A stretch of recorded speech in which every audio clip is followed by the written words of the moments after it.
সাথী সভাপতি মঞ্চে উপস্থিত আছেন রাজ্যের সভাপতি ধ্রুব বিকাশ, আমাদের সেন্ট্রাল কমিটির সদস্য, এই জেলার সম্পাদক, এই জেলার আমাদের নেতারা এবং আপনারা যারা আজকে আমাদের সমাবেশে উপস্থিত হয়েছেন আমাদের প্রতিনিধি হিসাবে এবং সাধারণ মানুষ, এবং মাইক আছে অনেকটা দূর অবধি, মোড় অবধি, যারাই আমাদের কথা শুনছেন। ভারতের গণতান্ত্রিক যুব ফেডারেশন আমরা আমাদের একটি সাংবিধানিক এবং গঠনতন্ত্র আমাদের কর্মসূচি নির্দিষ্ট আছে, সেই অনুযায়ী আমাদের কাজ হয়। আমাদের এখানে অসংখ্য প্রাক্তনীরা আছেন, তারা জানেন, আমাদেরকে তারাই শিখিয়েছেন এবং ব্যাটনটা তারাই আমাদের হাতে দিয়েছেন।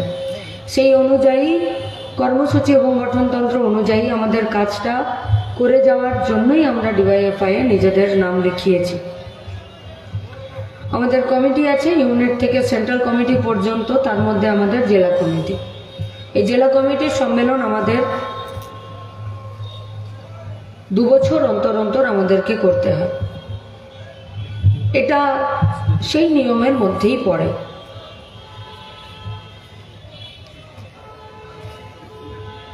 এর মধ্যে ইলেকশন, আরজি কর শুধুমাত্র ওই ঘটনাকে কেন্দ্র করে নয়। আর আমরা ডিওয়াইএফআই কাজ ও শিক্ষার দাবিতে লড়ি। তার সাথে আমাদের আরও 2-3টে দাবি, যা বুনিয়াদী দাবি, সেই দাবি আমাদের যুক্ত হয়। সাম্রাজ্যবাদের বিরোধিতা, সাম্প্রদায়িকতাবাদের বিরোধিতা এবং সমাজতন্ত্রের লক্ষ্যে আমাদের লড়াই। আমরা এই ব্যবস্থাটার বদল ঘটাতে চাই। কোন ব্যবস্থাটা? যে ব্যবস্থাতে একজন মানুষ অন্যজন একটা মানুষকে মানুষ হিসাবে গণ্যই করে না। আরেকটা মানুষের খাবার অধিকার আছে, লেখাপড়া করার অধিকার আছে, কাজের অধিকার আছে, সুস্থ মস্তিষ্কে সুস্থ জীবনযাপন করার অধিকার আছে, এটা মনেই করে না। তাদের মস্তিষ্ক প্রসূত কিছু নিয়ম আছে, তাদের কিছু রীতিনীতি আছে, সেই রীতিনীতিগুলোকে তারা চালাতে চায় এবং যদি সরকারে চলে আসে তাহলে তাকে প্রাতিষ্ঠানিক রূপ দিতে চায়। इसलिए हम लोगों का लड़ाई है सोच के खिलाफ। जिस सोच में एक समाज को क्लास में डिवाइड करता है, जिस सोच में एक इंसान दूसरों को इंसान के रूप में समझने के लिए तैयार नहीं रहता है, उसी मानसिकता के खिलाफ लड़ाई करते हैं। इसीलिए संविधान में शिक्षा रोजगार के जो मांग है, उस मांग को हम लोग सांविधानिक स्वीकृति देना चाहते हैं। क्योंकि अगर कॉन्स्टिट्यूशन में हम लोगों के लिए एक लाइन ये भी लिखा जाए कि पूरा भारतवर्ष में जो भी बेरोजगार नौजवान है, उसका जो क्वालिफिकेशन है, उसका जो एबिलिटी है, उसका जो एफिशिएंसी है, उसके तहत उसको एक तो रोजगार का जगह मिले। और ये संविधान के कॉन्स्टिट्यूशन में एक लाइन लिखा गया, क्योंकि जो भी इस संविधान के तहत काम करना चाहेगा उसको वो काम भी करना पड़ेगा। बस इस एक डिमांड में डिवाईएफआई को आज 75 साल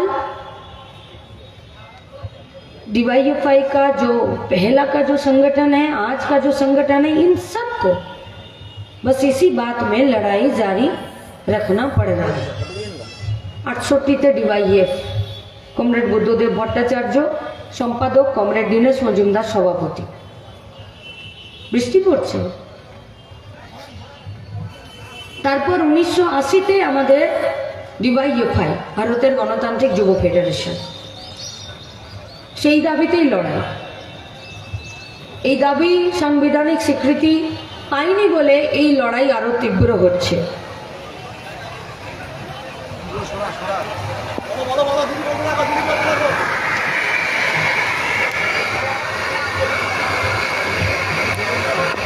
যারা বৃষ্টিতে ভিজছেন, গত পরশু দিনও আমরা বৃষ্টিতে ভিজেছি, বুঝতে পারছি সমস্যাটা। আমি আমার কথা খুব ছোট করেই শেষ করব। আমরা কেউ চাই না, এই লড়াইটা এখন দীর্ঘদিনের, এই লড়াইটা চালু রাখতে হবে, এই লড়াই আমাদেরকে জিতে আসতে হবে। তাই আমরা যে মানসিকতার বিরুদ্ধে লড়ছি, যে মানসিকতা